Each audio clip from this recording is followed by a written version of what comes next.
Today I am doing with you Robert Browning's poem Meeting at Night. This is in your syllabus, class 11 syllabus of West Bengal Higher Secondary Council.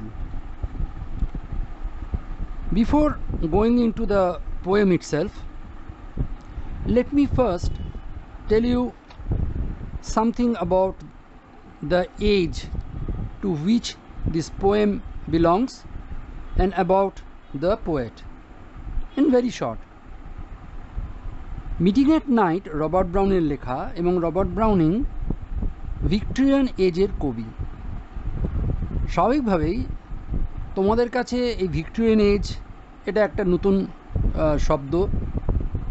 তোমরা নিশ্চয়ই পড়বে, তোমাদের class 11-এ বাংলাতে বাংলা সাহিত্যের ইতিহাস আছে, সেখানে দেখবে বাংলা সাহিত্যের ইতিহাসেরও তোমরা অনেকগুলো যুগের কথা পড়বে, যেই সময় সাহিত্যের যুগ, এগুলোকে লিটারারি এজ বলে, সেই যুগের কথা তোমরা পড়বে। ঠিক একইভাবে সমস্ত ভাষাতেই সে ভাষার বিবর্তনের সঙ্গে সঙ্গে তার কিছু ক্যারেক্টারিস্টিক্স অদল বদল হয় বিভিন্ন রকম সময়, এবং তার ওপরে এক একটা যুগ নির্ভর করে।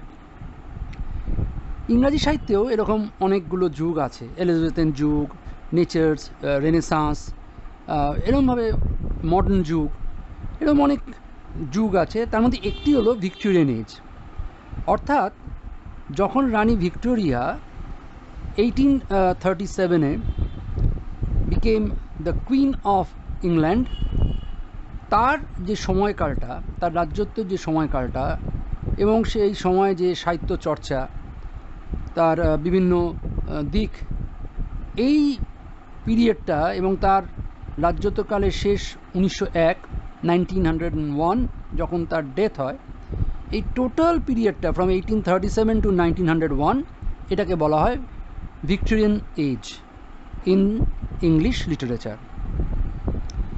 ঠিক ভিক্টোরিয়ান এজ যের আগে যে এজটা ছিল সেটা ছিল রোম্যান্টিক পিরিয়ড, এবং পরে ভিক্টোরিয়ান এজের পরে সূচনা হয় 20th সেঞ্চুরির লিটারেচারে। তাই মাঝখানের এই যে ভিক্টোরিয়ান এজ, এটা হচ্ছে অ্যাকচুয়ালি একটা ট্রানজিশন পিরিয়ড। ট্রানজিশন মানে একটা পিরিয়ড থেকে আরেকটা পিরিয়ডের ট্রানজিট হচ্ছে, একটা পিরিয়ড থেকে আরেকটা পিরিয়ডে যাচ্ছে, মাঝখানে একটা মধ্যবর্তী সময়।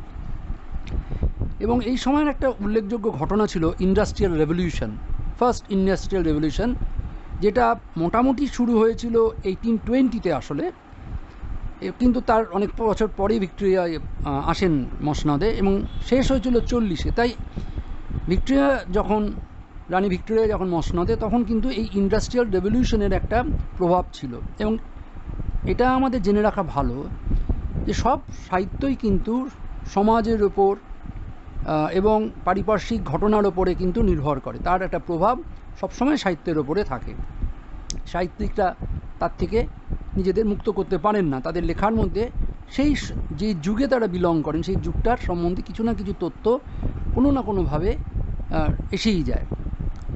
তো যাই হোক, তো এই যে ভিক্টোরিয়ান এজ বা যে literature of the Victorian age, এর আগে কিন্তু আমরা অনেক কিছু দেখেছি, পোয়েট্রি দেখেছি, প্রোজ দেখেছি, কিন্তু পার্টিকুলারলি ভিক্টোরিয়ান এজে কিন্তু নভেলস আমরা দেখতে পেলাম, এবং নভেলসের মানে ভীষণভাবে একটা উন্নতি ঘটতে আরম্ভ করলো। তার আগেও ছিল, এমন নয় যে ভিক্টোরিয়ান এজের আগে নভেলস লেখা হতো না, জেন অস্টিনের লেখা আমরা পড়েছি, কিন্তু ভিক্টোরিয়ান এজে যে নভেলসের জন্ম দিল সেটা কিন্তু ইউনিক, এবং সেখানে উল্লেখযোগ্য অনেকেই আছেন, অনেকেই সাহিত্যের মধ্যে আমরা পাবো, কিন্তু চার্লস ডিকেন্স একদম আউটস্ট্যান্ডিং, তার সমস্ত নভেলসগুলো কিন্তু এক্সেলেন্ট নভেলস। যাই হোক, এখানে আমরা চার্লস ডিকেন্স নিয়ে কথা বলার জায়গা নয়, কিন্তু ভিক্টোরিয়ান এজের বা ভিক্টোরিয়ান লিটারেচারের যে কয়েকটা দিক, সেটা কিন্তু সরাসরি ভিক্টোরিয়ান এজের যে সোসাইটি, সমাজ ব্যবস্থা, তার ওপরে কিন্তু প্রভাবিত। কীরকম ছিল সেই সমাজ ব্যবস্থা? সেখানে কিন্তু রোম্যান্টিসিজম কিন্তু আস্তে আস্তে চলে যাচ্ছে, যে রোম্যান্টিক চিন্তাভাবনা, এইগুলো কিন্তু আস্তে আস্তে সোসাইটি থেকে একটু সরে যাচ্ছে। তার জায়গায় কী পাচ্ছি আমরা? Morality, orthodoxy, principles in society, অর্থাৎ একটা গোঁড়ামি, ভ্যালিউজ, সোশ্যাল ভ্যালিউজ, সামাজিক কিছু মূল্যবোধ এবং একটা স্ট্রিক্ট প্রিন্সিপালস অফ লাইফ, মানুষের জীবনে একটা সাংঘাতিক কিছু প্রিন্সিপালস নিয়ে তারা চলতে আরম্ভ করলেন, কিছু নীতি নিয়ে তারা চলতে আরম্ভ করলেন। এবং এখানে ইন্ডিভিজুয়াল একটা কি ফ্যাক্টর হয়ে দাঁড়ালো, যে প্রত্যেকের একটা ব্যক্তি স্বাতন্ত্র্য বোধ সেখানে কিন্তু ভীষণভাবে এই সমাজে এই সময়টা দেখা গেছিল। এবং যেহেতু ইন্ডাস্ট্রিয়াল রেভলিউশনস হচ্ছে, সেখানে একটা নতুন ওয়ার্কিং ক্লাস এই শব্দটা আমরা পেতে আরম্ভ করেছি এই সময়, যে একটা সোসাইটির মধ্যে একটা class division, rich, poor, workers, labourers, এই যে শব্দগুলো কিন্তু আমরা এই সময়টা ইউরোপিয়ান সোসাইটিতে দেখছি। তাই স্বাভাবিকভাবেই একটা relationships between workers and their masters আমরা দেখলাম, যে এর আগে এই এতটা শ্রেণীবিভাগ ছিল না, কিন্তু ইন্ডাস্ট্রিয়াল রেভলিউশন এই শ্রেণীবিভাগটাকে করলো।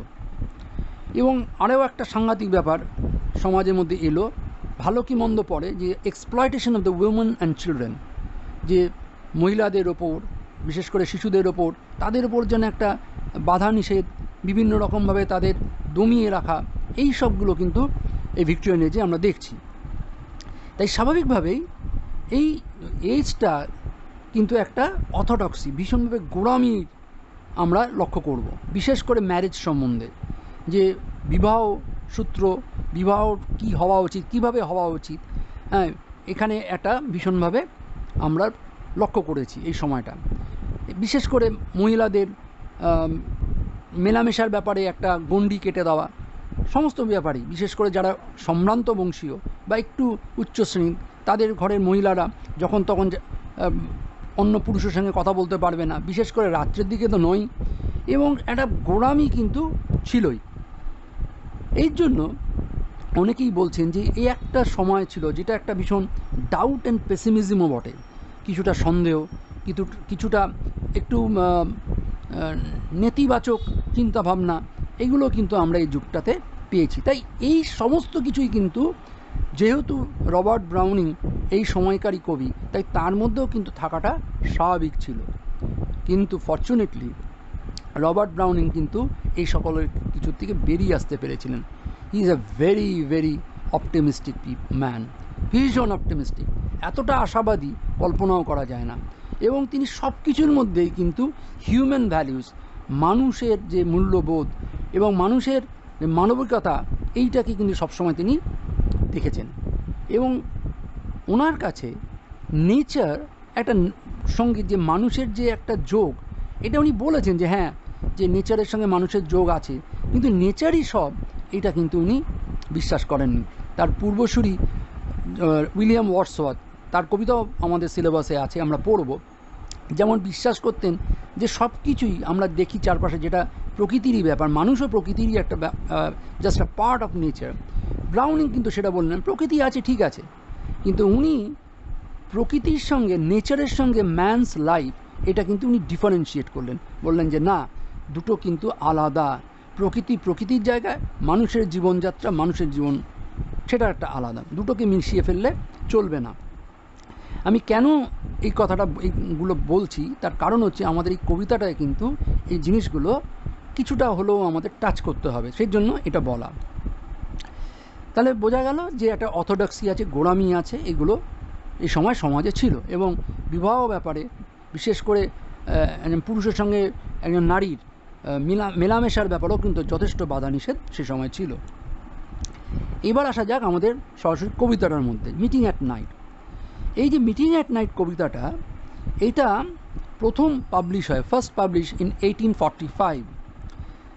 ড্রামাটিক রোম্যান্সেস অ্যান্ড লিরিক্স বলে একটা কাব্যগ্রন্থ বেরিয়েছিল রবার্ট ব্রাউনিংয়ের, ড্রামাটিক রোম্যান্সেস অ্যান্ড লিরিক্স এই বইটার নাম।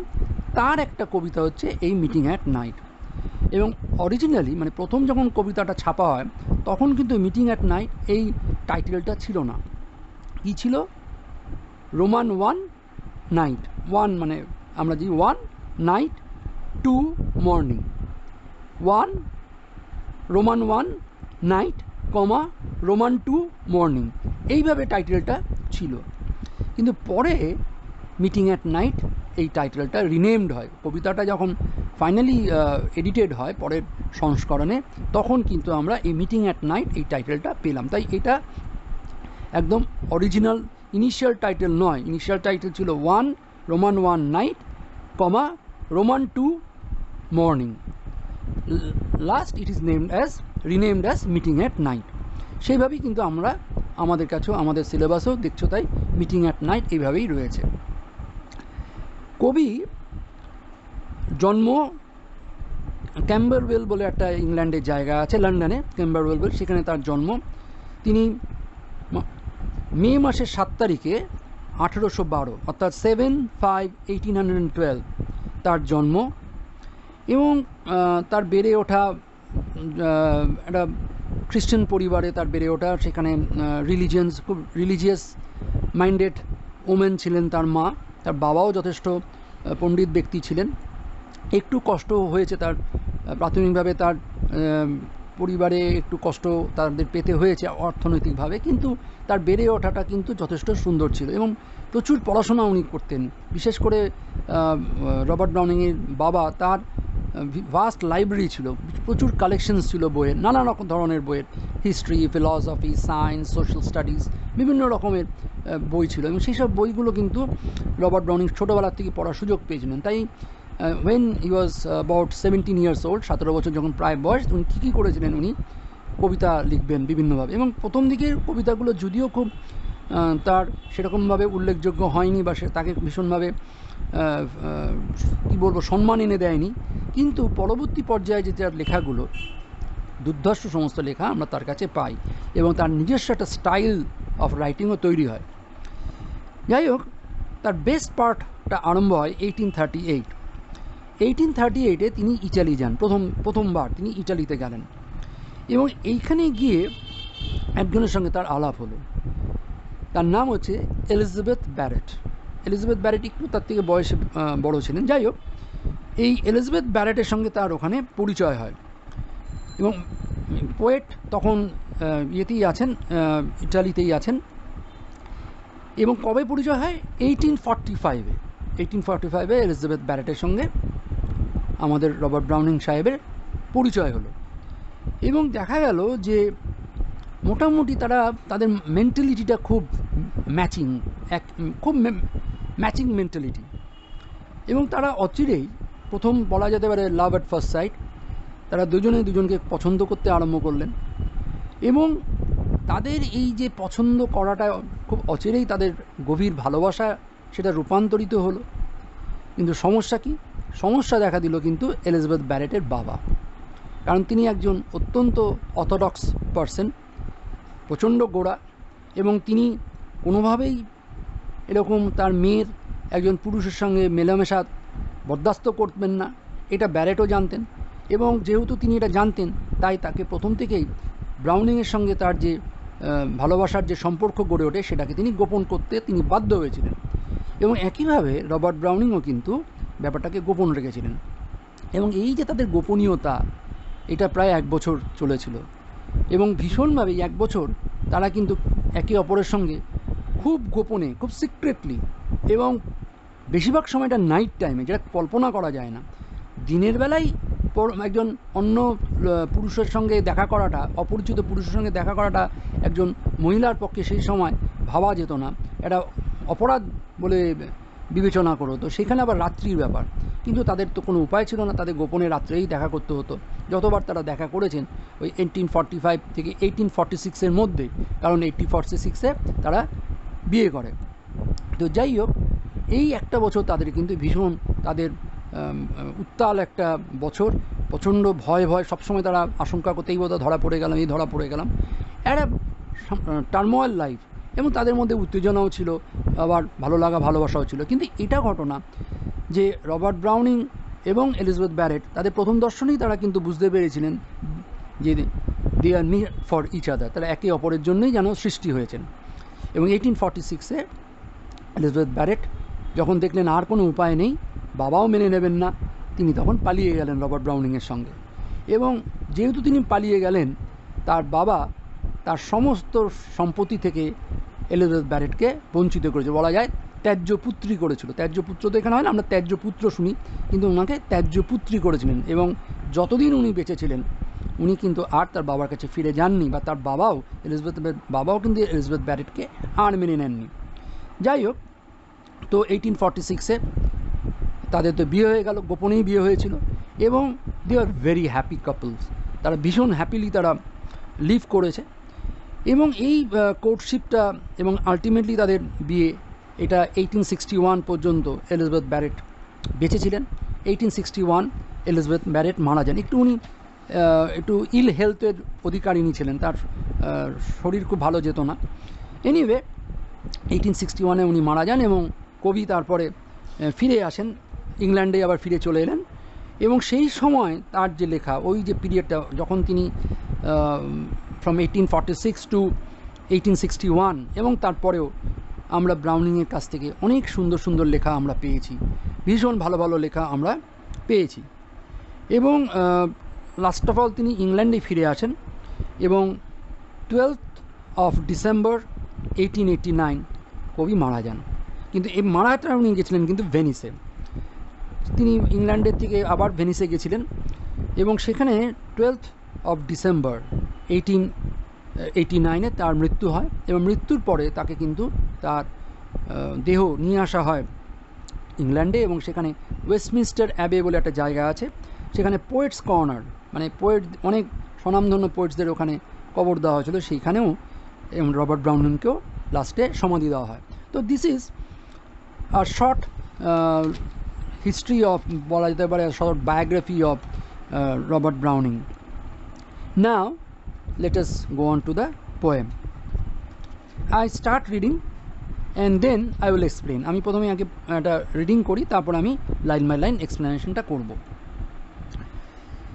The grey sea and the long black land and the yellow half moon large and low and the startled little waves that leap in fiery ringlets from their sleep.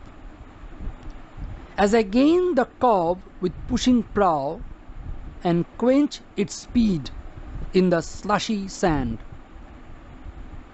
then a mile of warm sea-scented beach, 3 fields to cross till a farm appears, a tap at the pane, the quick sharp scratch and blue spot of a lighted match, and a voice less loud through its joys and fears, then the 2 hearts beating each to each. This is a 12-line poem. It's a lyrical poem. Lyrics আছে, অর্থাৎ ছন্দ আছে, একটা সঙ্গীতের মূর্ছনা রয়েছে পুরো কবিতাটা জুড়ে, তাই ইটস এ লিরিক্যাল পোয়েম। তো এবার আমি লাইন বাই লাইন এক্সপ্লেনেশন করছি, please follow. The grey sea and the long black land, ধূসর বর্ণের সমুদ্র এবং ল্যান্ড অর্থাৎ সমুদ্রের পাশে যে জমিটা বা যেটা আমাদের বলি সিশোর, that is black in colour. আমি কেন কালারগুলো এরকমভাবে কী ইউজ হয়েছে সেটা আমি পরে ব্যাখ্যা করবো, but first let us go on with the poem. The grey sea and the long black land, ধূসর বর্ণের সি এবং black land, and the yellow half moon large and low, এবং দেখা যাচ্ছে চাঁদ ইয়েলোইশ কালার কিন্তু নট ফুল মুন, এবং যথেষ্ট নিচুতে, অনেকটা নিচুতে, হরাইজনের যে দিগন্ত রেখায় অনেকটা নিচুতে তাকে দেখা যাচ্ছে। And the startled little waves that leap in fiery ringlets from the sleep, and the startled little waves, এবং হঠাৎ চমকে ওঠা ওয়েভসগুলো, ঢেউগুলো, দ্যাট লিপ, লাফিয়ে উঠছে, একটা লাফ দিচ্ছে, in fiery ringlets from the sleep, যেন ছোট ছোট আগুনের বলয়ের মধ্য দিয়ে তারা যেন লাফ দিচ্ছে, ফ্রম দ্য স্লিপ। হঠাৎ ঘুম ভেঙে গেছে, ঘুম ভেঙে যেন দেখেছে চারপাশে আগুনের বলয়, ওয়েভসগুলো ভয়ই বা হোক, যে ভয় কারণেই হোক, তারা লাফ দিচ্ছে। দে আর ভেরি স্টার্টল, তারা চমকে গেছে।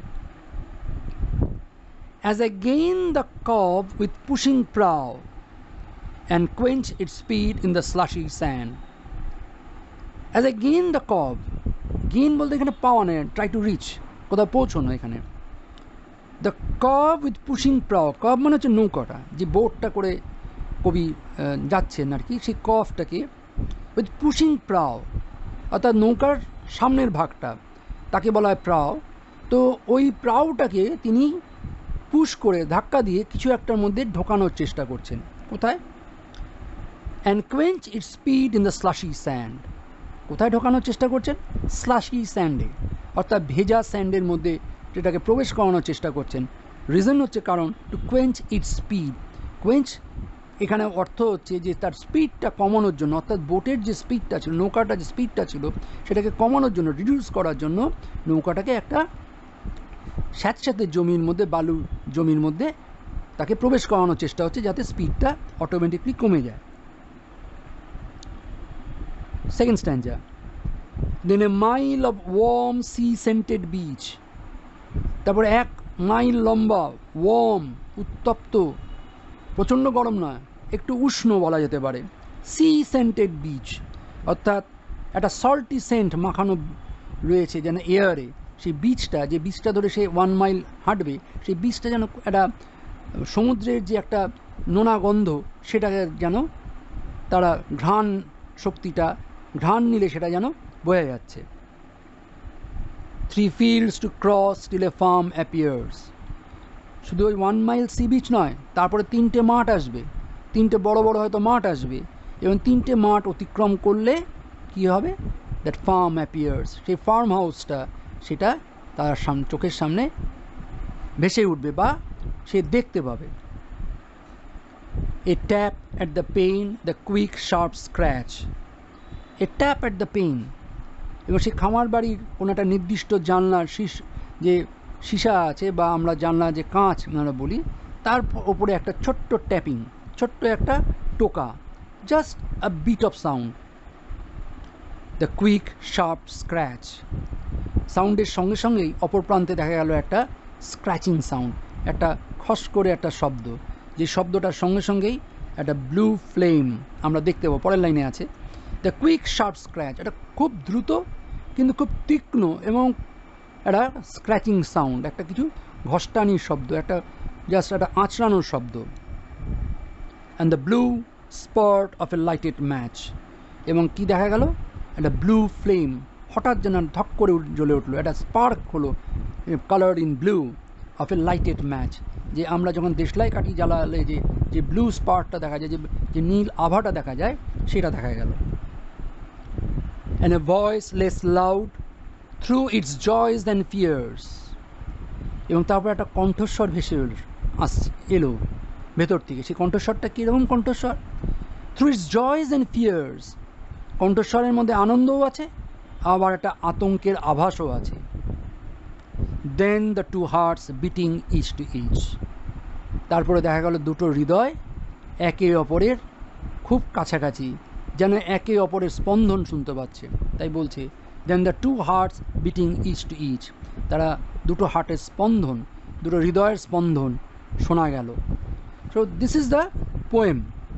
নাও critical analysis and general explanation of the poem itself. The grey sea and the long black land. এইখানে গ্রে সি, সাধারণত আমরা সমুদ্র দেখার অভিজ্ঞতা থেকে আমরা কি জানি? সমুদ্রকে ধূসর বর্ণ আমরা দেখি না, সাধারণত সমুদ্রের জল নীল আবহই আমরা দেখে থাকি, কিন্তু কখনোই ধূসর বর্ণ নয়। আবার ল্যান্ড, যে সমুদ্রের পাড়ে যে বেলাভূমি, সেটাকেও কখনো আমরা ব্ল্যাক আমরা দেখতে পাই না। অমাবস্যার যদি রাত্রি থাকে, অন্ধকারও থাকে, তাহলেও তাকে ব্ল্যাক মনে হবে না। কিন্তু এখানে গ্রে কালারটা এবং ব্ল্যাক কালারটা কবি কিন্তু ইচ্ছা করে ব্যবহার করেছেন। কেন ইচ্ছা করে ব্যবহার করেছেন? যে না, এই গ্রে এবং ব্ল্যাক এরা নেগেটিভ কালার্স, এবং তখনই এগুলো ব্যবহার করা হয় যখন একটা আমরা আনসার্টিনিটি বোঝাতে চাই, অনিশ্চয়তা বোঝাতে চাই, বা একটু আতঙ্ক বোঝাতে চাই, মনের মধ্যে একটা আশঙ্কা বোঝাতে চাই। এই সমস্ত কিছু বোঝানোর জন্য কিন্তু সাধারণত আমরা এই গ্রে কালার বা ব্ল্যাক কালার ব্যবহার করি।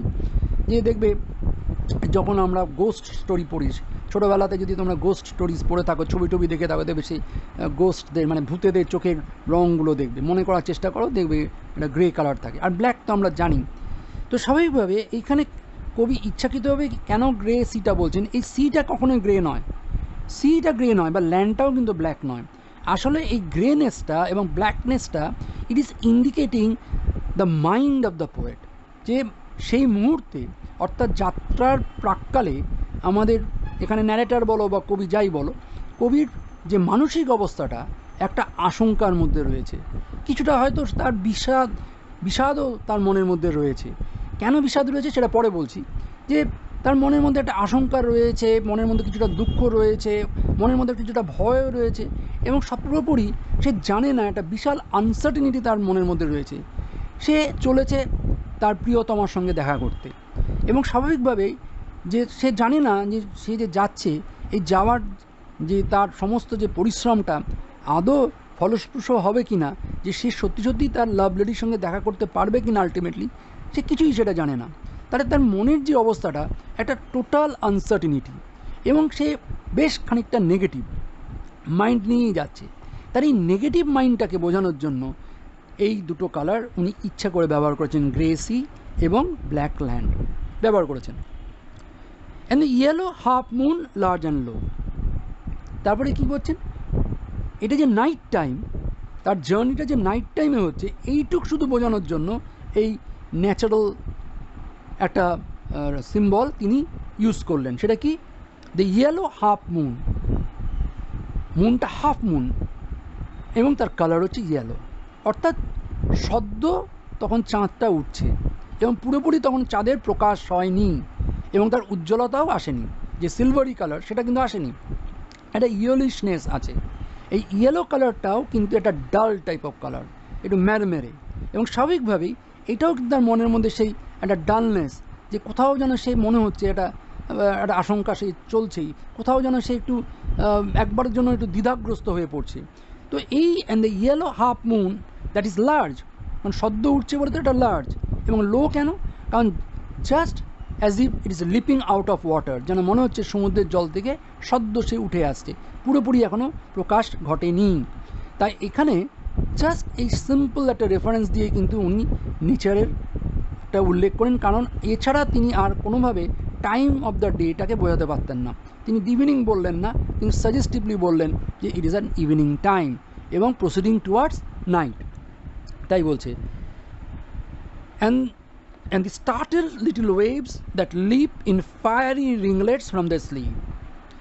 এবং পরের লাইনটাতে দেখো একটা গ্যাপ জাম্প দিতে দিতে যাচ্ছেন, কিন্তু একটা লং স্ট্রাইড দিচ্ছেন, যে কবিতার লাইনগুলোর মধ্যে যেন লং, মানে ভাবনাগুলো যেন খুব দ্রুত চলছে। And the startled little waves, এবং ছোটো ছোটো ওয়েভসগুলো, সমুদ্রের পাড়ে আমরা দেখি যে অসংখ্য ওয়েভস আসতে থাকে, ছোটো ছোটো ওয়েভস আসে, বড়ো ওয়েভস আসে, সবই আছে। এখানে বলছি কি, and the startled little waves that leap in fiery ringlets from their sleep, যে এতক্ষণ ওয়েভসগুলো যেন ঘুমিয়েছিল, শান্ত ছিল, হ্যাঁ, তারা যেন ঘুমোচ্ছিল, এবং হঠাৎ তারা চমকে উঠেছে, কিছু একটা স্পর্শে তারা জেগে উঠেছে। যেমন আমরা গভীর ঘুমের মধ্যে যখন থাকি, তখন যদি কোনো কিছু হট করে আমাদের কেউ ডাকে বা আমাদের কেউ ধাক্কা দেয় বা কোনো এমন কোনো ঘটনা ঘটে, আর শব্দ হয় বা কিছু আমাদের স্পর্শ করে, যার মধ্যে আমরা হঠাৎ যদি ঘুম ভেঙে যায়, আমরা কী হয়, আমরা ধরফর করে উঠে বসি। ঠিক এই ইমেজারিটাই এখানেও কবি ব্যবহার করতে চেয়েছেন। দেন দ্য স্টার্টেল লিটল ওয়েভস, ওয়েভসগুলো যেন স্টার্টেল, চমকিয়ে গেছে, দ্যাট লিপ, এবং চমকিয়ে তারা লাফ দিয়ে উঠেছে, অনেকটা লাফ, লিপ বলতে কিন্তু একটা ফার ডিস্টেন্সকে বোঝাচ্ছে, ছোটো লিপ না, একটা লং লিপ, একটা অনেকটা লাফ দিয়ে উঠেছে। In fiery ringlets from the slip, এবং লাফটা দিয়েছে কিসে মধ্যে দিয়ে, রিংলেস, রিং টাইপ, রিং, অসংখ্য রিংস রয়েছে এবং full of fires, fire rings, তার মধ্যে দিয়ে ওরা লাফ দিয়ে উঠেছে। অর্থাৎ তারা ঘুম থেকে হঠাৎ দেখেছে তাদের চারপাশে আগুন, যেন হঠাৎ যেন দেখছে চারপাশে তাদের আগুন লেগে গেছে, সেই আগুনের মধ্যে দিয়ে নিজেদের বাঁচানোর জন্য যেন তারা লাফ দিয়ে উঠেছে। As I gain the cove with pushing prow and quench its speed in the slushy sand, ঠিক আবার একটা বিগ জাম্প দিয়ে কি বলছেন, as I gain the cove, gain আমি আগেই বলেছি যে হি ট্রাইড সামওয়্যার, গেইন বলতে এখানে পাওয়া নয়, এখানে গেইন বলতে হচ্ছে টু রিচ সামওয়্যার, কিছু পৌঁছালেন, আলটিমেটলি তিনি একটা কোনো জায়গায় পৌঁছচ্ছেন। গেইন, এখানে গেইন বলতে কোনো একটা জায়গায় পৌঁছানো, উনি যেখানে উনি পৌঁছতে চেয়েছিলেন, he reached that place. The cove with pushing prow, এবং দ্য কাভ অর্থাৎ দ্য, যে জায়গাটায় উনি যেতে চেয়েছিলেন সেই জায়গাটাতে উনি কী করলেন না, সেখানটা উনি যে ইনলেট অফ দ্য ওয়াটার, যে অনেক সময় কি হয় যে মূল সমুদ্র থেকে খাড়ি তৈরি হয়, তোমরা নিশ্চয়ই এটা শুনেছো, অনেক সময় মূল সমুদ্র থেকে সমুদ্র ল্যান্ডের মধ্যে ঢুকে যায়, যেমন ঢুকে গিয়ে সেখানে জলের ওয়াটার ল্যান্ডস তৈরি হয়, এবং সেখানে কিন্তু সমুদ্রের মতন ঢেউ অত উত্তাল নয়, সেখানে হয়তো কারেন্ট আছে কিন্তু সেই কারেন্টটা কিন্তু সমুদ্রের কারেন্টের মতন নয়, সেখানে জল অনেকটা শান্ত। আমরা সাধারণত সুন্দরবন অঞ্চলে এগুলো আমরা দেখেও থাকি আমাদের ধারে কাছের মধ্যে। এবং সেখানে গেইন দ্য কার্ভ জঙ্গল, যে মানে একটা inlet of water, sea water, সেইখানে তিনি তার ওই বোটটা, যে বোটটা করে এসেছিলেন সেটাকে তিনি প্রবেশ করিয়ে দিলেন। কীভাবে প্রবেশ করালেন না, front part of the boat, যেটাকে আমরা প্রাও বলি, সামনের পার্টটা, সেটাকে তিনি আগে প্রথমে প্রবেশ করালেন, এবং সেখানে তিনি গিয়ে অ্যাঙ্কার করবেন, অর্থাৎ নৌকাটাকে ওখানে বেঁধে রাখবেন। এবং স্পিডটা কীভাবে কমাবেন, and quench its speed in the slushy sand, and quench its speed, quench মানে এখানে নিবারণ করা, আমরা যেমন তৃষ্ণা নিবারণ করি আমরা বলি কোয়েঞ্চ থার্স্ট, ঠিক এখানে স্পিডটাকে তিনি রিডিউস করছেন, স্পিডটাকে কমিয়ে দেওয়ার কথা করছেন। এবং এখানেও কিন্তু এই শব্দটাও কিন্তু, এই যে কোয়েঞ্চ শব্দটা পারপাসলি ব্যবহার করা হয়েছে, আমি পরে বলবো। অ্যান্ড কোয়েঞ্চ ইটস স্পিড, অর্থাৎ বোটের স্পিডটা সেটা কমানো হলো। ইন দ্য স্লাশি স্যান্ড, লক্ষ্য করো ওখানে আই অ্যাপস্ট্রফি আছে, এটা কবিতার একটা মিটার থাকে, প্রত্যেক কবিতা একটা মিটারে লেখা হয়, সেই মিটারটাকে বোঝানোর জন্য, মেনটেন করার জন্য এখানে এনটাকে ইচ্ছাকৃতভাবে অমিট করা হয়েছে। And quench its speed in the slushy sand, অর্থাৎ ওই যে ভেজা বালুভূমি, অর্থাৎ সমুদ্রের জল তো বালির ওপরে আসে স্বাভাবিকভাবে, বালি ভিজে থাকে, এবং সেই ভেজা বালির মধ্যে যখন নৌকাটাকে প্রবেশ করানো হলো, সেখানে তার স্পিডটা রিডিউস হয়ে গেল এবং নৌকাটা সে সেখানে রেখে দিল। কিন্তু জার্নিটা এখানে শেষ হয়নি, এবার কন্টিনিউশন আছে। Then a mile of warm sea scented beach, তারপরে 1 মাইল পথ তাকে হেঁটে যেতে হবে, ওয়ার্ম সি সেন্টেড বিচ, অর্থাৎ সেই যে বিচটা ধরে সে হেঁটে যাবে, দ্যাট ইজ ওয়ার্ম, সেখানে একটা উত্তাপ আছে, এবং তার গায়ে কী মাখা আছে, সল্টি সেন্টটা মাখা আছে, অর্থাৎ একটা নোনা গন্ধ, একটা নোনতা গন্ধ সেখানে রয়েছে। এখানে ওয়ার্ম শব্দটা ব্যাখ্যাটা আমি পরে দিচ্ছি। 3 fields to cross till a farm appears, এরপরে 3টে মাঠ তাকে অতিক্রম করতে হবে, মানে সহজেই পৌঁছচ্ছে না, তার জার্নিটা যথেষ্ট লম্বা। 3 fields to cross till a farm appears, এরপরও তাকে আরও 3টে ফিল্ড ক্রস করার পর তারপর সে তার যে বাড়িটায় যে পৌঁছতে চাইছে, যে ফার্ম হাউসটায় পৌঁছতে চাইছে, যে খামার বাড়িটায় পৌঁছতে চাইছে, ফার্ম হাউস, সেইখানে গিয়ে সে উপস্থিত হবে। A tap at the pane the quick sharp scratch, এবং পৌঁছেই তিনি পূর্ব নির্দিষ্ট মতনই নির্দিষ্ট জানলাতেই সে একটা ট্যাপ করেছে, একটা ছোট্ট টোকা দিয়েছে, যথেষ্ট লো টোকা দিয়েছে, এবং সেটাই হচ্ছে সিগন্যাল। এবং এই টোকা পড়ার সঙ্গে সঙ্গেই দ্য কুইক শার্প স্ক্র্যাচ, অপর প্রান্ত থেকে একটা শার্প, খুব তীক্ষ্ণ একটা স্ক্র্যাচ, অর্থাৎ সামথিং অফ বার্নিং, যে একটা খস করে শব্দ, এটা শোনা গেল। And blue spot of A lighted match, এবং নীল শিখার দেখা গেল, যে দেশলাই কাঠি জ্বালালে যে নীল শিখা, ঠিক সেই নীল শিখার আমরা উৎসরণ আমরা দেখতে পেলাম অপর প্রান্ত থেকে। And a voice less loud, একটা চাপা কণ্ঠস্বর, অত্যন্ত চাপা কণ্ঠস্বর। Through its joys and fears, তার সেই কণ্ঠস্বরের মধ্যেই আনন্দ আবার ভয়, একটা মিলেমিশে একাকার হয়ে একটা ইমোশন তৈরি হয়েছে, সেইটা শব্দটা ভেসে এলো। Then the two hearts beating each to each, then the two hearts beating each to each, তারপরে দুটো হার্ট একে অপরের স্পন্দন অনুভব করতে লাগলো, একে অপরের এতই নিকটে পৌঁছে গেল যে তারা তাদের একে অপরের হৃদয়ের স্পন্দন তারা অনুভব করছিল। তাহলে এইখানে আমি এবার একটু ক্রিটিক্যাল অ্যানালাইসিসে যাচ্ছি কবিতাটার। প্রথমেই একটা বলা ভালো যে এই কবিতাটাকে ক্রিটিক্সরা, যারা সমালোচক, তারা কিন্তু অনেকটা অটোবায়োগ্রাফিক্যাল পোয়েম বলেছেন, অর্থাৎ আত্মজীবনীমূলক কবিতা রবার্ট ব্রাউনিংয়ের বলা হয়েছে। তার কারণ আমি প্রথমেই তোমাদের রবার্ট ব্রাউনিং এবং এলিজাবেথ ব্যারেটের তাদের যে কোর্টশিপ পিরিয়ড, তাদের যে প্রেম পর্ব, তার একটা খুব ছোট্ট করে সংক্ষিপ্তভাবে একটা তোমাদের বলেছি, এবং তোমরা এটাও জেনেছো যে এলিজাবেথ ব্যারেটের বাবা অত্যন্ত অর্থোডক্স পার্সন, স্বাভাবিকভাবেই তাদের এই প্রেম তিনি মেনে নেননি, কখনোই নেননি, এবং যখন তারা পালিয়ে গেছিলো তারপর তাকে ত্যায্যপুত্রী করেছিলেন। তাই স্বাভাবিক এই যে মিটিং অ্যাট নাইট, এই কবিতাটা, এখানে কিন্তু কবির সেই এলিজাবেথ ব্যারেটের সঙ্গে তার বিয়ের আগে যে তার দেখা সাক্ষাৎ যে কীভাবে হতো তার একটা বর্ণনার আমরা একটা সামান্য ছবি কিন্তু এখানে পাচ্ছি, আমরা ধরে নিতেই পারি। সো ক্রিটিক্সরা যে বলেছেন ইট ইজ এ অটোবায়োগ্রাফিক্যাল, আত্মজীবনীমূলক একটা কবিতা, এটা আমরা মেনে নিতে পারি। এই কবিতাটার মধ্যে উল্লেখযোগ্য ব্যাপার হচ্ছে ইউজ অফ ইমেজারি, কিছু কল্পনার ব্যবহার করা হয়েছে, কিছু রূপকের ব্যবহার করা হয়েছে, ইমেজারি। প্রথম যে ইমেজারিটা ব্যবহার করা হয়েছে that is in the first line, আমি বলেছিলাম the grey sea and the long black lamp. এই গ্রে এবং ব্ল্যাক আমি আগেই বললাম these are two negative colours. এইটা অ্যাকচুয়ালি হচ্ছে ভিজুয়াল ইমেজারি, কারণ আমরা দেখতে, এখানে তো আমরা কোনো টাচ করছি না, কিন্তু এটা ভিজুয়াল, যে সিটাকে তার মনে হচ্ছে গ্রে, কবির মনে হচ্ছে খুব গ্রে ধূসর, ল্যান্ডটাকে মনে হচ্ছে ব্ল্যাক। এবং এই যে ভিজুয়াল ইমেজারিটা, এই কল্পনাটা কেন আসছে আমি আগেই বলেছি, যেটা কবির মেন্টাল স্টেট, ওই মুহূর্তে কবির যে মনের অবস্থাটা সেটাকে বোঝানোর জন্যই কবি এই দুটো এই পার্টিকুলারলি এই দুটো কালার উনি ব্যবহার করেছেন, যে গ্রে এবং ব্ল্যাক দুটোই তার মনের মধ্যে একটা নেগেটিভ সেন্স, একটা নেগেটিভ ভাবনা, একটা আশঙ্কা, একটা আতঙ্ক তার মনের মধ্যে রয়েছে। এইটাকে বোঝানোর জন্যই যে তার সঙ্গে তার লাভ লেডির দেখা হবে কি না, আদৌ তিনি মিট করতে পারবেন কি না, এই যে তার দোদুল্যমান মনের অবস্থা, এটাকে বোঝানোর জন্যই তার মনের মধ্যে একটা বিষাদ তৈরি হয়েছে। কিছুটা হলেও সে বিষাদ রয়েছে, তখনও তার মনের মধ্যে আনন্দটা নেই। তো সেই বিষাদটাকে কিছুটা বোঝানোর জন্যই কিন্তু কবি ইচ্ছাকৃতভাবেই এই গ্রে কালারটা এবং ব্ল্যাক কালারটা ব্যবহার করেছেন। অরিজিনালি ওয়াটারটা, সি ওয়াটার মোটেই গ্রে নয় এবং ল্যান্ডও ব্ল্যাক নয়। কবির মনের অবস্থাটা এটাকে ট্রান্সফার করা হয়েছে on sea and the land. এরপরে যেটা আমরা পাচ্ছি দেখো, যে লিপ শব্দটা, এই যে লিপ শব্দটা এটাও কিন্তু খুব উল্লেখযোগ্য। লিপ মানে লাভ দেওয়া, তার মানে একটা দ্রুততার, একটা দ্রুত ছন্দের আমরা এখানে বুঝতে পারছি যে কবি যেন লাফিয়ে লাফিয়ে যেতে চাইছেন, যে উনি এত দ্রুত পৌঁছতে চাইছেন যে তার আর তর্স হয়েছে না। তাই এই লিপ শব্দটা কিন্তু এখানে ব্যবহার করা হয়েছে, যে ওয়েভসগুলো যেন লিপ দিচ্ছে।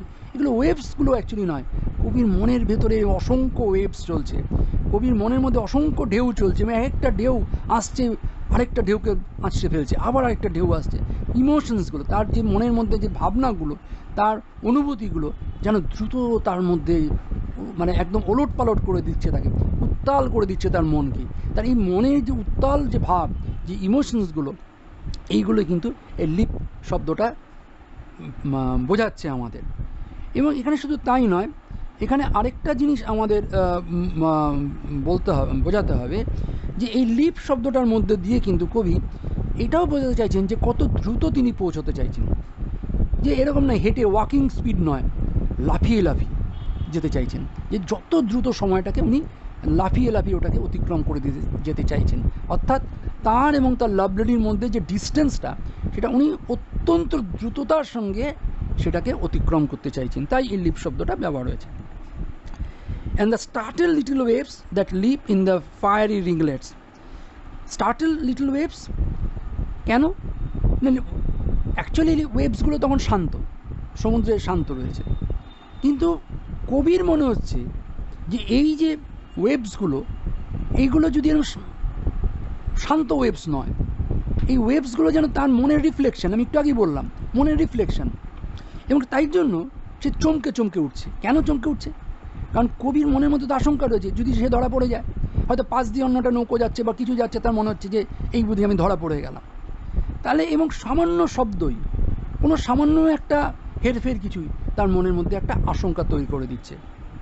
এবং এই যে আশঙ্কাটাই তার এই স্টার্টলিং সেন্স, যে স্টার্টল সেন্স, হঠাৎ চমকে ওঠা, এইটা হচ্ছে কিন্তু তারই একটা লক্ষণ। এবং তাই জন্য কি বলছে, এই যে লিপিংটা করছে, ওয়েভসগুলো যে লিপ করছে, সেইগুলো কিন্তু ওই যেন চমকে চমকে উঠছে আর বারবার করে সে লাফিয়ে লাফিয়ে যেতে চাইছে। যখন আমরা হঠাৎ মারাত্মক কিছু দেখি বা মনের মধ্যে খুব ভয়, আমরা লাফিয়ে কিছু ডিঙিয়ে যেতে চাই, খুব দৌড়ে যেতে চাই, এই সেন্সটাই এখানে কাজ করছে। In fiery ringlets from the slip, এই যে ফায়ারি রিংলেটস, এই যে শব্দটা এখানে ব্যবহার করা হচ্ছে, ফায়ারি রিংলেটস, এটা একটা কিন্তু ভিজুয়াল ইমেজারি, এটাও একটা দৃশ্য, আমরা দেখার ব্যাপার। এই ফায়ারটা কিন্তু দুটো জিনিসকে সিম্বলাইজ করে, একইভাবে একই সঙ্গে দুটো জিনিসকে, একটা হচ্ছে প্যাশন আর একটা হচ্ছে ডেঞ্জার। যে প্যাশনটা কি, তার অনুভূতি, যে প্যাশন ফর দ্য লাভ, তার লাভ লেডির জন্য, তার ভালোবাসার জন্য তার যে প্যাশন, তার যে অনুভূতি, তীব্র ইমোশন, সেটা কিন্তু ফায়ার অফ ইমোশন, সেটা কিন্তু ওই ফায়ারি রিংলেটস। আর 2 নম্বর হচ্ছে কি, এটা ডেঞ্জার। আগুন সবসময় আমাদের কাছে আতঙ্কের, যে স্পর্শ করলেই পুড়ে যাওয়ার ভয় থাকে। তো এখানেও সেই ডেঞ্জারটা কী হচ্ছে, কারণ কবি তো জানেন যে লাভ লেডির পরিবার তাদের এই সম্পর্কটা মেনে নেবে না এবং কখনো মেনে নেয়নি, এবং এর কনসিকুয়েন্সেস খুব খারাপ হতে পারে। তাই সর্বদাই তার মনের মধ্যে একটা আশঙ্কা থেকেই যায়, একটা ডেঞ্জারের ভাবনা তার মনের মধ্যে থেকেই যায়। তাই এই জিনিসটাও কিন্তু এই লাইনটার মধ্যে কিন্তু প্রকাশ পাচ্ছে। তাই দুটো জিনিসই, একটা leaping of the waves and the fiery ringlets, এই দুটোই কিন্তু আসলে কবির মনের সেই সময়ের যে পরিস্থিতি সেটাকে কিন্তু প্রকাশ করছে। এবং হয়তো বা এরম হতে পারে একটা ভিজুয়াল ইমেজারি, যে নৌকাটার মধ্যে কোনো লাইট ছিল, লাইটটা স্বাভাবিকভাবে এখানে ল্যান্টেন্স থাকবে, সেই ল্যান্টেন্সের আলোটা জলের মধ্যে রিফ্লেক্টেড হচ্ছে, যে সেখানে গিয়ে পড়ছে, এবং স্বাভাবিকভাবে ওই জলের আলোটা যখন যে পড়ছে তার মধ্যে যখন ওয়েভসগুলোকে দেখা যাচ্ছে, যে ঢেউগুলো উঠছে, তখন সেটা কিন্তু ওই ফায়ারি রিংলেটস বলেও কবি কল্পনা করতে পারেন। আরেকটা এর ব্যাখ্যা হতে পারে যে আমরা সবাই জানি যে সমুদ্রে ফসফরাস আছে, সমুদ্রের জলে ফসফরাস আছে অ্যাকচুয়ালি, এবং সেই ফসফরাস অন্ধকারে কিন্তু দূর থেকে মনে হবে অসংখ্য জোনাকির আলো এরকম মনে হয়। তো স্বাভাবিকভাবে সেটাও কিন্তু এখানে একটা কারণ হতে পারে, যে অসংখ্য আলো দূর থেকে দেখা যাচ্ছে, কবি যেন মনে হচ্ছে সেগুলোর সেই ঢেউয়ের মাথায় মাথায় যেন অসংখ্য আলো যেন দ্বীপ জেলে দিয়েছে সেগুলো যাচ্ছে, আর ওয়েভসগুলো যেন নিজেদের মনে হচ্ছে তাদের মধ্যে আগুন ধরে গেছে, তারা সে আগুন থেকে মানে পরিত্রাণ পাওয়ার জন্য চেষ্টা করছে।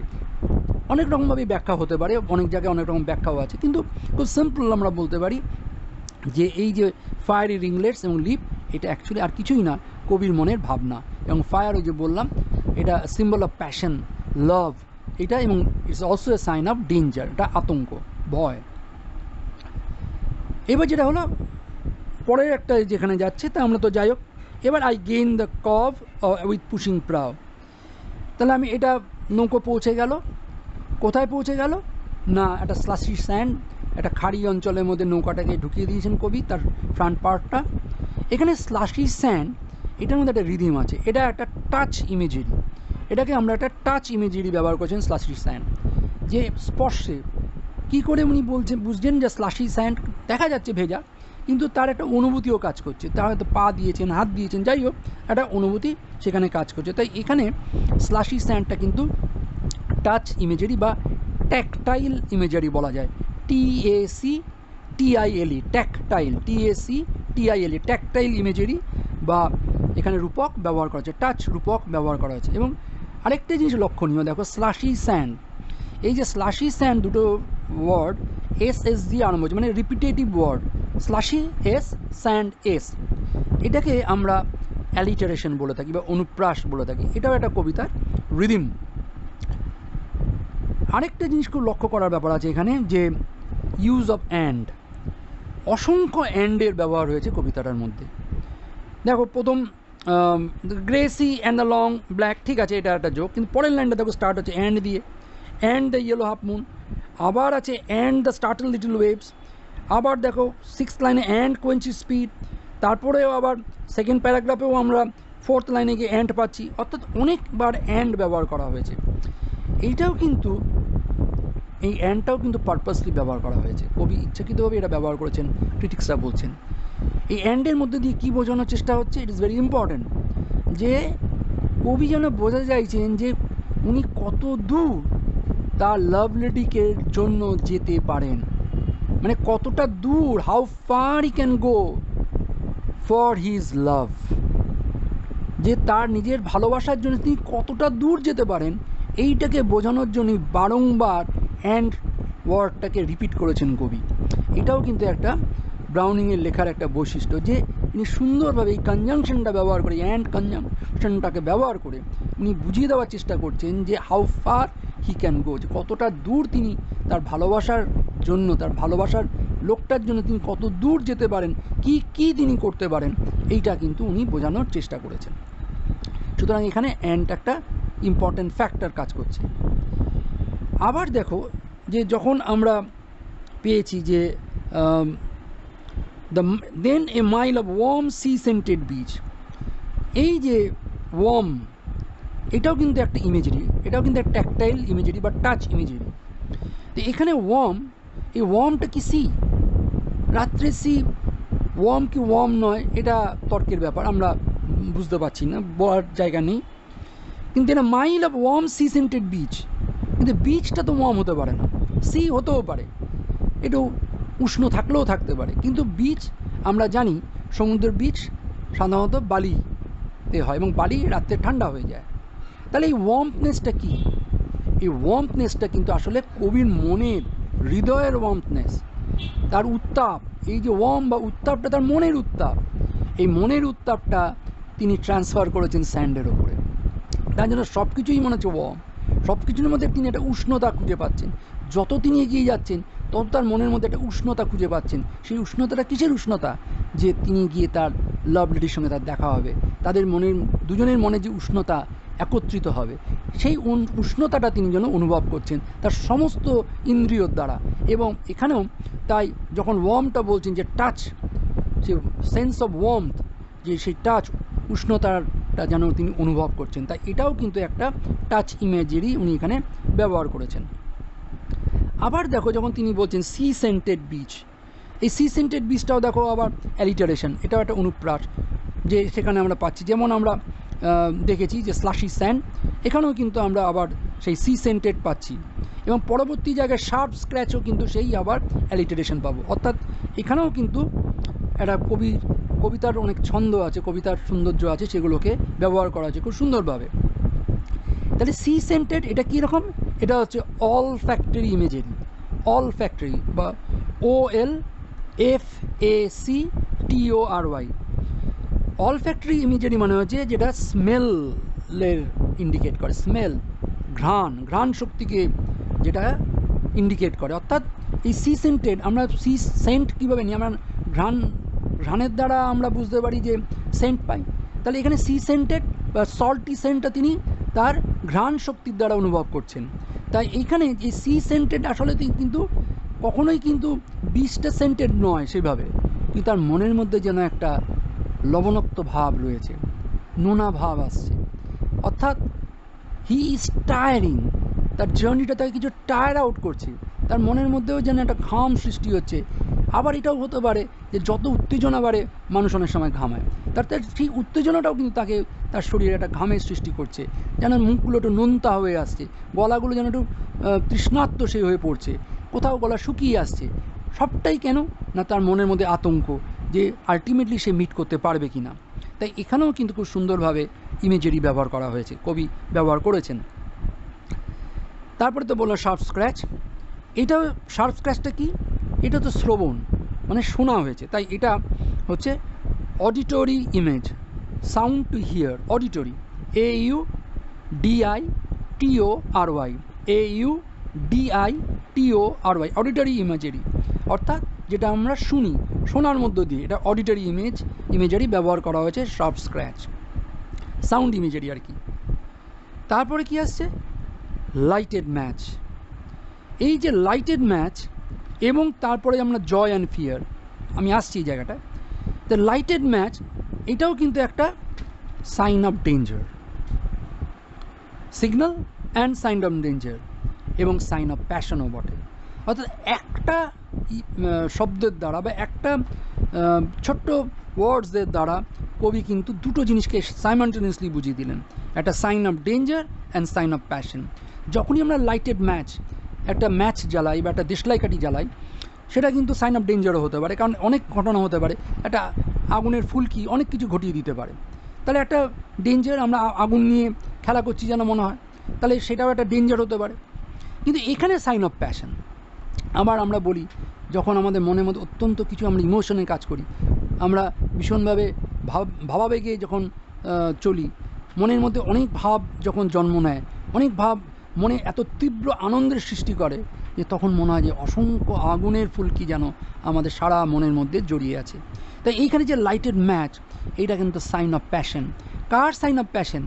যে আলোটা জ্বালিয়েছে তার তো বটেই, এবং যার জন্য জ্বালানো হয়েছে তার মনের মধ্যে ওই আগুনটা একটা কিন্তু তার মনের মধ্যে একটা প্যাশন, যে এত কষ্ট করে এলাম যার জন্য এলাম আলটিমেটলি আমি একদম সেই দোরগোড়ায় পৌঁছে গেছি যেখানে আমি তার সঙ্গে আমার দেখা হবে। I will get what I wanted. আমি যা পেতে চেয়েছি, যার জন্য এসেছি, আমার খুব অচিরেই তার সঙ্গে আমার এখন সাক্ষাৎ হবে। তাহলে এই যে একটা সাইন অফ প্যাশন, এই তীব্র একটা অনুভূতি তার মনের মধ্যে আছে, সেটা কিন্তু এই লাইটেড ম্যাচের মধ্যে দিয়ে পাচ্ছি। এবং এটা খুব সুন্দরভাবে কানেক্টেড করেছেন কবি। এই যে লাইনটা, যে সাইন অফ লাইটেড ম্যাচ, এইটা কিন্তু এত সুন্দরভাবে তিনি কার সঙ্গে ইউনাইটেড করলেন? And a voice less loud through his joys and fierce.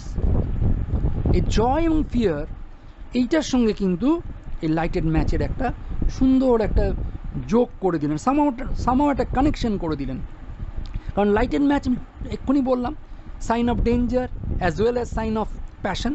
ঠিক জয় এবং ফিয়ার দুটো একদম কমপ্লিটলি ডিফারেন্ট, মানে দুটোর ওয়ার্ড। জয়ের একদম অপোজিট হচ্ছে ফিয়ার, কিন্তু এখানে ইচ্ছা করে পাশাপাশি রাখা হলো। কেন ইচ্ছা করে পাশাপাশি রাখা হলো? একটা অন্য ইফেক্ট দেওয়ার জন্য। সেই ইফেক্টটা কি? Joy in the mind of both. যে লাইটটা জ্বালিয়েছে এবং যে লাইটটা দেখেছে, দুজনের মনের মধ্যেই সেই জয়, যে তারা আজকে দুজনের সঙ্গে দেখা হবে, এটার একটা আনন্দ, একটা তৃপ্তি, প্রচণ্ড আনন্দ। আবার ভয়, যদি কেউ দেখে ফেলে, কেউ যদি তাদের এই দেখা সাক্ষাৎটা জেনে ফেলে, মনের মধ্যে সেই আতঙ্কটা। তাহলে একই সঙ্গে মনের মধ্যে দুটো ভাবাবেগ কাজ করছে, একটা হচ্ছে আনন্দ, জয়, এবং আবার একটা ফিয়ার, আবার ভয়, দুটোই কিন্তু একসঙ্গে কাজ করছে। ঠিক যেমন আগেরটার ক্ষেত্রে lighted match, light is symbol of new life. আলো হচ্ছে নতুন জীবনের একটা সিম্বল।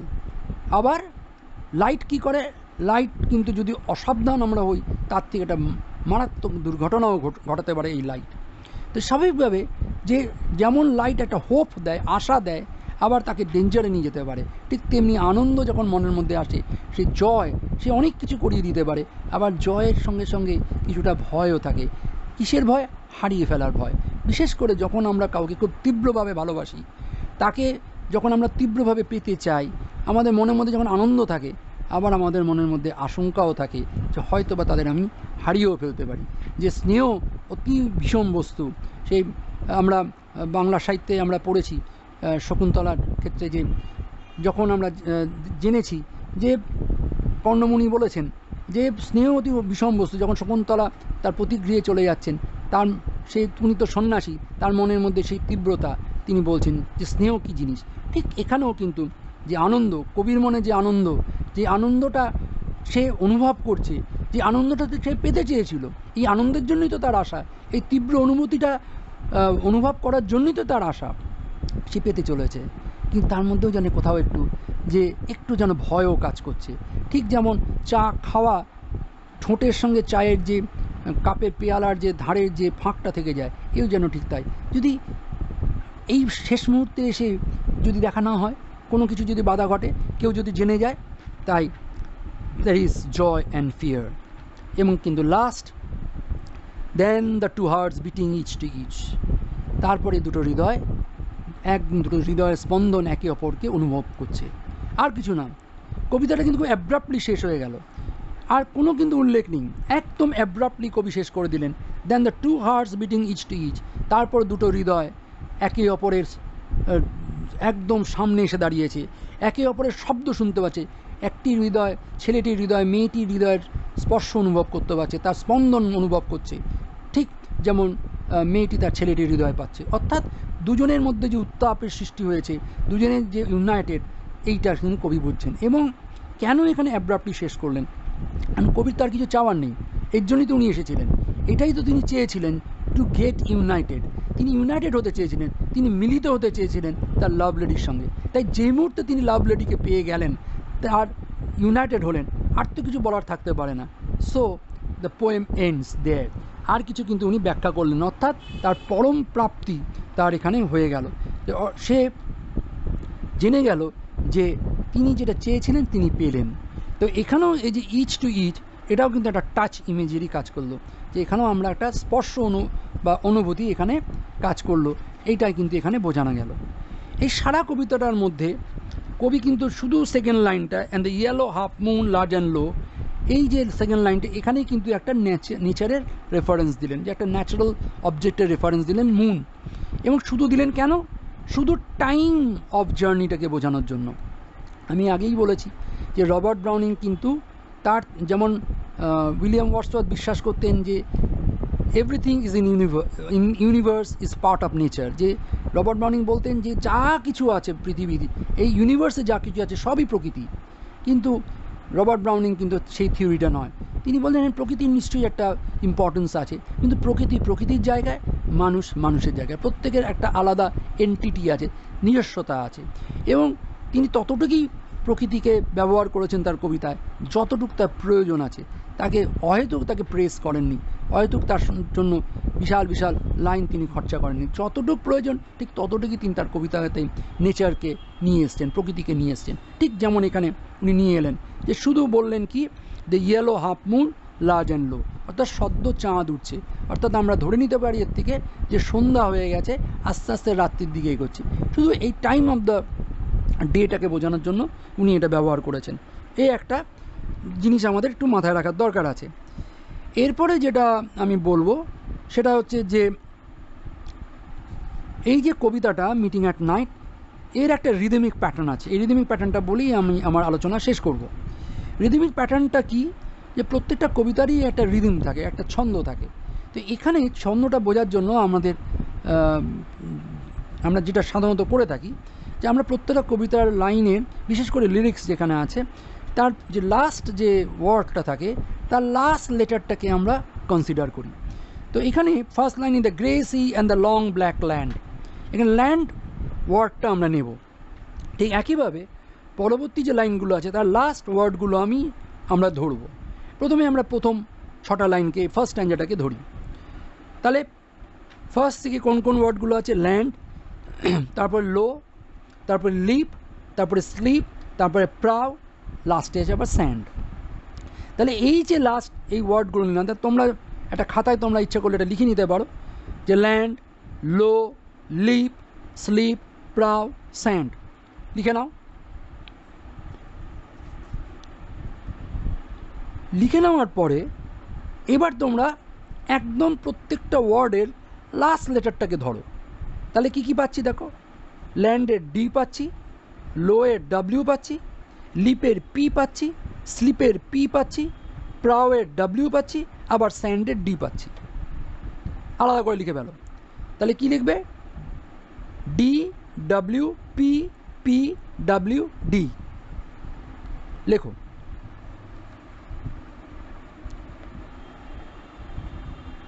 লেখা হয়ে গেছে নিশ্চয়ই। এইবার আমরা অঙ্কে বলি না ধরা যাক, ঠিক এখানে আমরা একটা ধরা যাক এই জায়গাটাতে যাব। কীরকম? ল্যান্ডের ডিটাকে ধরা যাক এ, অর্থাৎ ডিটাকে সমান সমান বা তীর চিহ্ন দিয়ে এ লেখো। স্মল লেটারে এও হতে পারে, বিগ লেটারের এও হতে পারে। লিখেছ? তাহলে ল্যান্ডের ডিটা সমান সমান এ। লো ডাব্লিউটাকে একইভাবে সমান সমান বি লেখো, স্মল লেটার বা ক্যাপিটাল লেটারে বি লেখো। লিপের পিটাকে সমান সমান সি লেখো। ওকে, এইবার দেখো পরের প্রথম 3টে লাইনে কি পেলাম? তাহলে এ বি সি। এবার পরের 3টে লাইনে এসো। In fiery ringlets from the slip, এই স্লিপে তাহলে লাস্ট হচ্ছে স্লিপ, SLWP, তাহলে পি আছে। এই পিটা এটাও কিন্তু সি হবে। কেন সি হবে? কারণ ঠিক আগের লাইনে যে লিপ শব্দটা ওটাও দেখো পি দিয়ে শেষ হয়েছে, তাই এখানে যেহেতু পিটা এখানে আছে এটাকেও আমরা সি লিখব। এই প্রসঙ্গে একটা কথা বলি, যে শুধু লেটারটা নয়, আমরা কিন্তু এরপরে বলবো আমি, যে ওয়ার্ডের উচ্চারণটাও কিন্তু নির্ভর করবে। যে সেম সাউন্ডের ওপর, রিদিমটা কিন্তু অ্যাকচুয়ালি সাউন্ডের ওপরে নির্ভর করে, নট অনলি দ্য লেটার। শুধু লেটারটার ওপরে কিন্তু রিদিমটা পড়ে না, অ্যাকচুয়ালি সাউন্ডের ওপর নির্ভর করে। যেহেতু তোমরা প্রথমবার করছো তাই আমি তোমাদের বোঝানোর জন্য ফার্স্ট প্যারাগ্রাফটা এটা বোঝাচ্ছি। Excuse me. তাহলে প্রথমে আমি তাহলে ল্যান্ডের ক্ষেত্রে এ ধরেছিলাম ডিটাকে, ডাব্লিউটাকে বি ধরেছিলাম, লিপের পিটাকে সি ধরেছিলাম। এবার যেহেতু স্লিপ এখানে পিটাই আছে, তাই একে আমি সি ধরব, সি লেখো।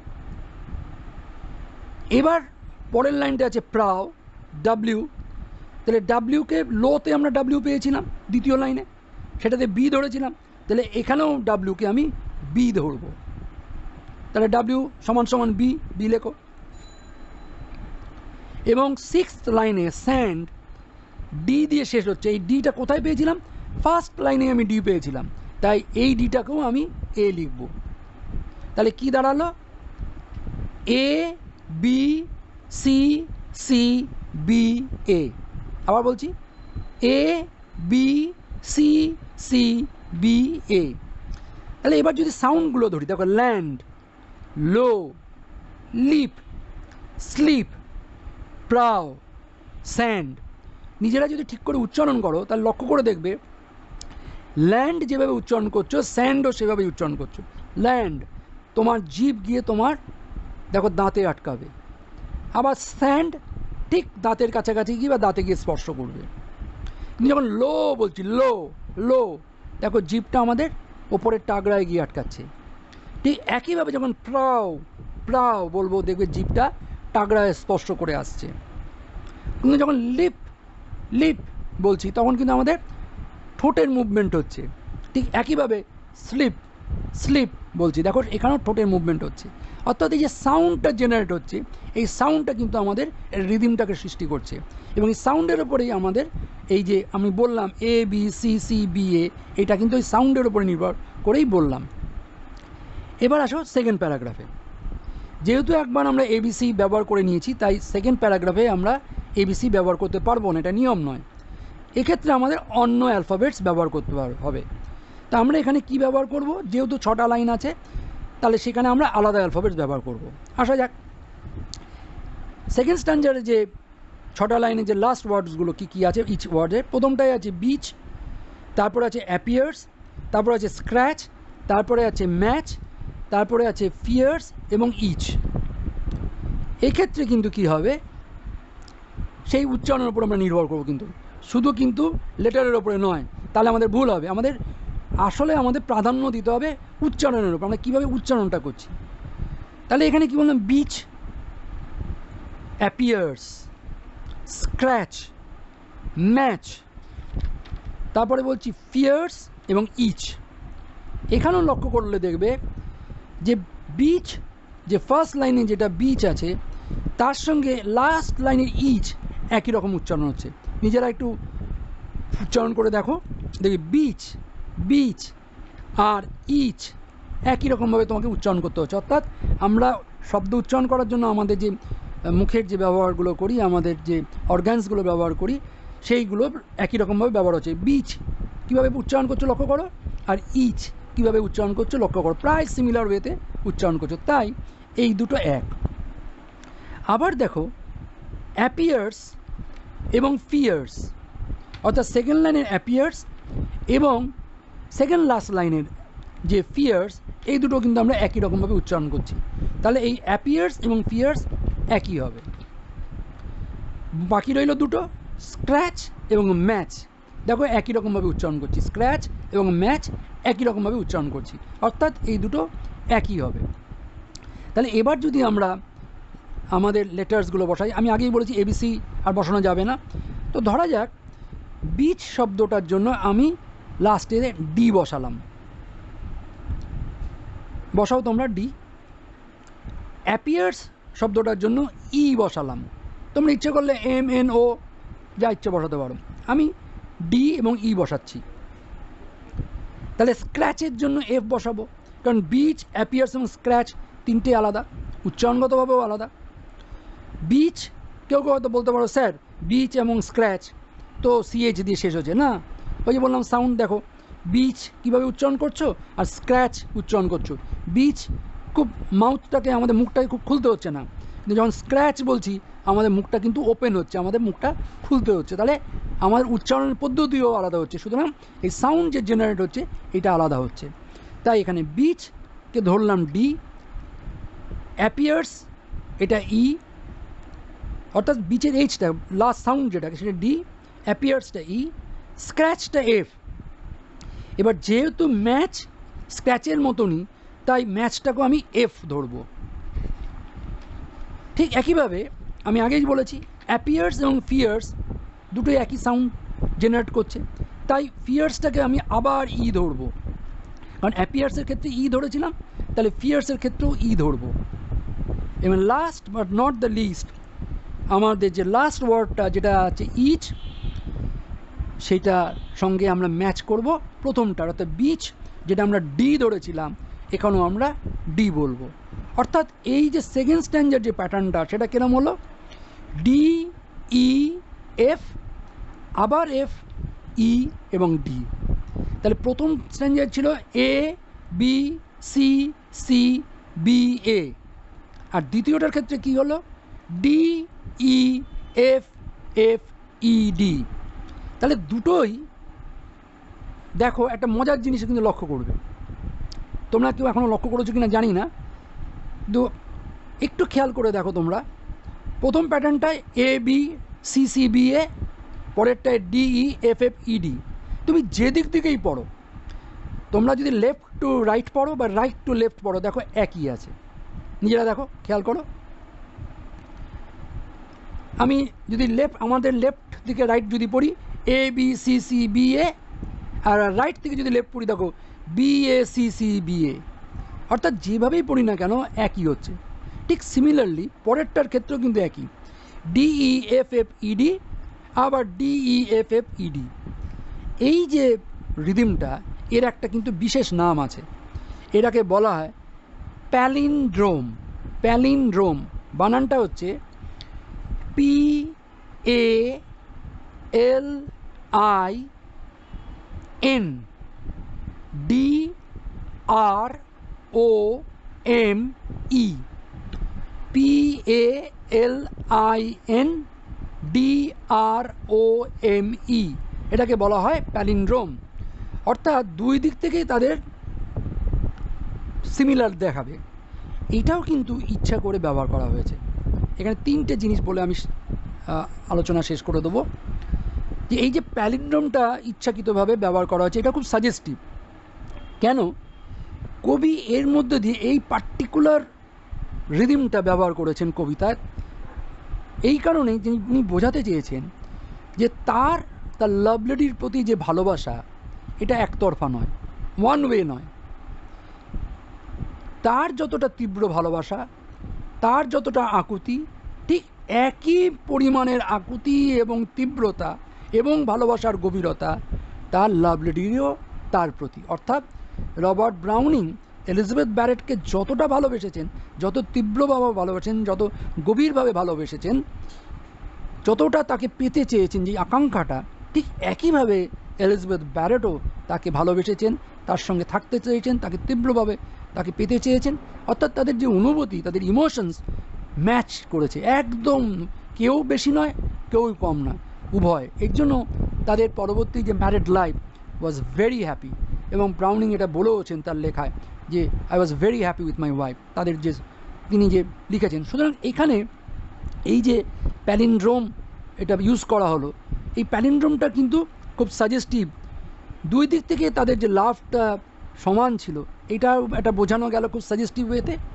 এবং আরেকটা জিনিস এখান থেকে বোঝানো যাচ্ছে এই প্যালিন্ড্রোম থেকে, যে there love was very deep and pure, তাদের ভালোবাসা অত্যন্ত গভীর এবং ভীষণ পবিত্র ছিল, এটাও কিন্তু এখানে বলা যায়। হলো আরেকটা জিনিস লক্ষ্য করার আছে এই প্যালিন্ড্রোম থেকে, তোমরা দুটো স্ট্যান্ডাতেই লক্ষ্য করে দেখো যে এ বি সি সি বি এ যে ব্যবহার করা হয়েছে, আবার ডিই এফ এফ ইডি যে ব্যবহার করা হয়েছে, এখানে সি সি এবং এফ এফ, এই যে দুটো লাইন, যে লাইন দুটো রয়েছে, যেখানে আমরা সি সিকে পেয়েছি, কোন লাইন দুটোতে সি সি পেয়েছি না, and the startle little waves that leap in fiery ringlets from the slip, তীব্র ইমোশনকে বুঝিয়েছে, তীব্র ইমোশনেরকে এক্সপ্রেস করেছে এই লাইনটা, যে and the startled little waves that leap in fiery ringlets from their sleep, হঠাৎ জাগরণ হয়েছে, তীব্রতা, ইমোশনস আউটবাস্ট হয়েছে, এই তীব্রতাটা এখানে আমরা দেখেছি।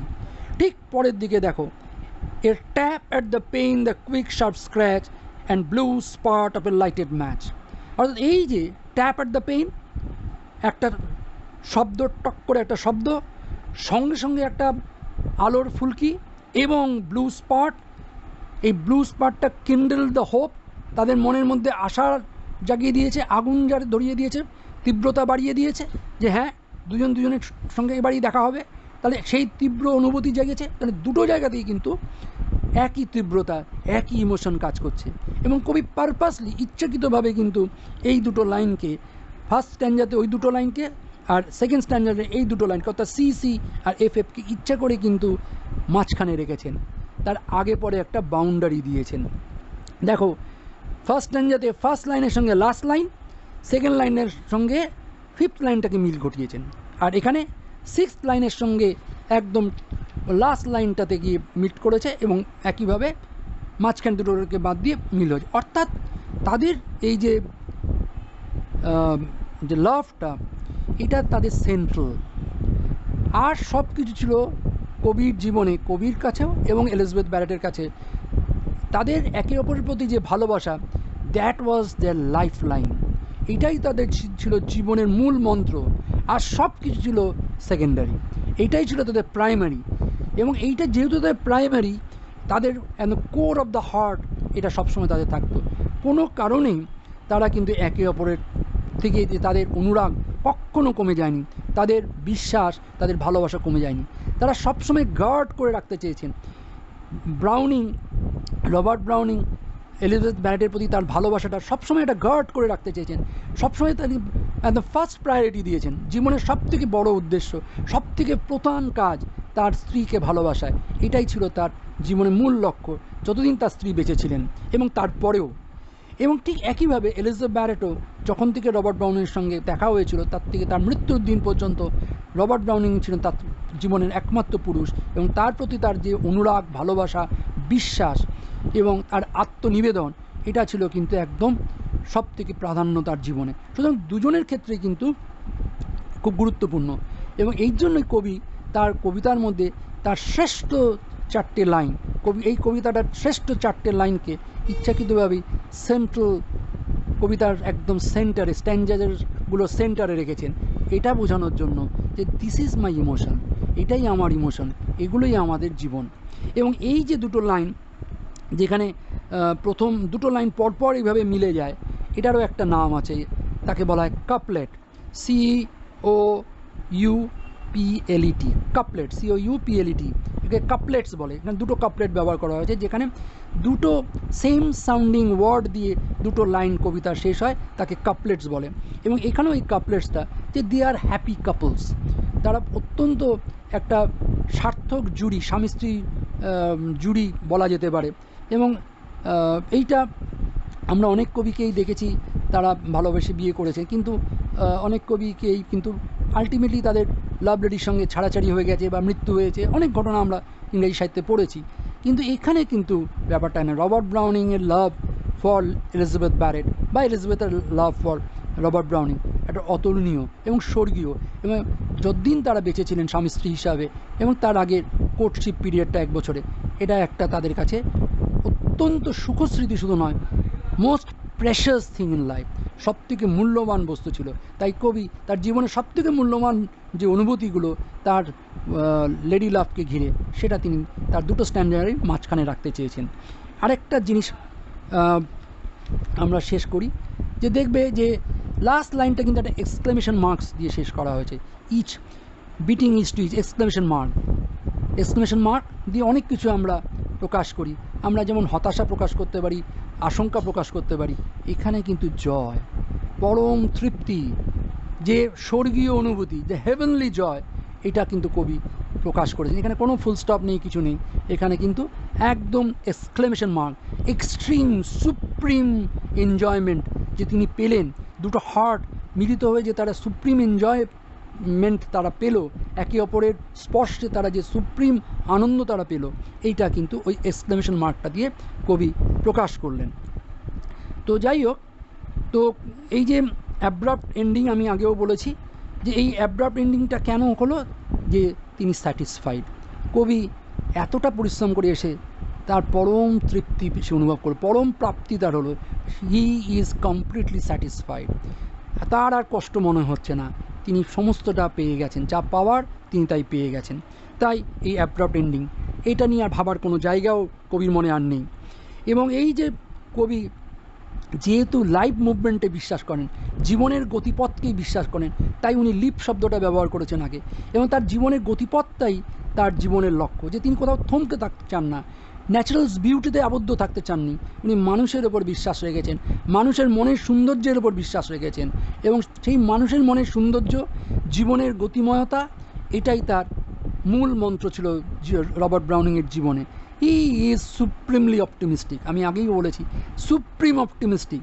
তিনি তার একটা কবিতায় লাস্ট রাইড টুগেদারে তিনি উল্লেখ করেছেন একটা জায়গায়, যখন তার লাভ লেডির সঙ্গে ছাড়াছাড়ি হয়ে যাচ্ছে, তিনি জানেন পরের দিন লাভ লেডির সঙ্গে আর তার দেখা হবে না, সেই জীবনের মধ্যে আর তাদের দেখা হবে না, তখনও তিনি লাভ লেডিকে বলছেন যে আমরা কি আরেকবার লাস্ট রাইডে যেতে পারি, একবার শেষবারের মতন একবার ঘোড়ায় চড়ে বেরিয়ে আসতে পারি। এবং যখন তার লাভ লেডি বলছে যে কেন, তুমি তো জানো কাল তো আর আমার সঙ্গে দেখা হবে না, তা তুমি কেন এইটুক চাইছো, তখন কবি বলছেন যে এমনও তো হতে পারে যে আজকের পরে পৃথিবীটাই শেষ হয়ে যাবে। তাহলে এই যে এটা যেরকমই আমাদের ভাবনা হোক, কিন্তু এটা একটা সুপ্রিম চিন্তাভাবনা, একটা সুপ্রিম অপটিমিজম, যে লাভকে কতটা ইয়ে করতে পারেন তিনি, যে ভালোবাসা এটা কোনো ফিজিক্যাল লাভ নয়, এটা একটা লাভ অফ হেভেনলি লাভ, যে লাভ, যে ভালোবাসা মানুষকে একটা উন্নত মানুষে পরিবর্তিত করতে পারে, উন্নত মানুষে তাকে রূপান্তরিত করতে পারে, সেই ভালোবাসার কথাই কিন্তু কবি এই কবিতায় বলেছেন। এবং এলিজাবেথ ব্যারেট শুধু তার লাভ লেডি নয়, তার জীবনে যেন একটা দীপশিখা, প্রদীপের মতন। এবং এলিজাবেথ ব্যারেটের কাছেও রবার্ট ব্রাউনিং ঠিক তার পথপ্রদর্শকের মতন, তাই they made for each other. তো স্বাভাবিকভাবেই এই কবিতা meeting at night, it is a secret journey. Meeting at night describe a secret journey, যে সিক্রেট জার্নিটার মধ্যে কোনো ক্রাইম নেই, কিন্তু আছে জীবনের জয়গান এবং শেষ পর্যন্ত স্যাটিসফ্যাকশন অফ লাইফ। এবং এই সিক্রেট জার্নিটা it ends very happily for the poet. এবং তার এই হ্যাপিনেসটাই কিন্তু সমস্ত কবিতাটার মধ্যে কিন্তু ছড়িয়ে আছে। যদিও কবিতাটা শুরু হয়েছে একটা আশঙ্কা নিয়ে, মনের অনেক তীব্রতা, মনের মধ্যে অনেক নেগেটিভ ভাবনা চিন্তা নিয়ে শুরু হয়েছে, কিন্তু শেষ হয়েছে চূড়ান্ত অপটিমিজমেতে গিয়ে, অপটিমিস্টিক ভিউতে গিয়ে, এবং শেষ পর্যন্ত চূড়ান্ত প্রাপ্তি, যে প্রাপ্তির জন্যই এত কষ্ট করে সে নিয়ে এসেছিলেন, সে লাভটা তিনি পেলেন। তাই যখন heart piece to each other, দুটো হৃদয় যখন দুটো হৃদয়কে স্পর্শ করলো, সেখানেই কিন্তু সেই সুপ্রিম লাভ সেটা কিন্তু একদম ফুটে বেরোলো। এবং সেখানেই এক্সক্লেমেশন মার্কস দিয়ে কবি তার সুপ্রিম জয়ের কথা বলে দিলেন, এক্সট্রিম জয় কথা বলে দিন। তার মন, তার হৃদয়, তার শরীর একাকার হয়ে গেছে তীব্র সুখানুভূতিতে। তার সেই সুখানুভূতিটা কিসের? যে আনন্দ মানুষকে অত্যন্তভাবে তৃপ্ত করে এবং একটা নতুন মানুষে পরিবর্তিত করে। So friends, this is our meeting at night. আমরা পরবর্তী সময় আবার অন্য কোনো ইয়েতে নিয়ে আমরা আলোচনা করব। So far, let us say goodbye to each other. Thank you.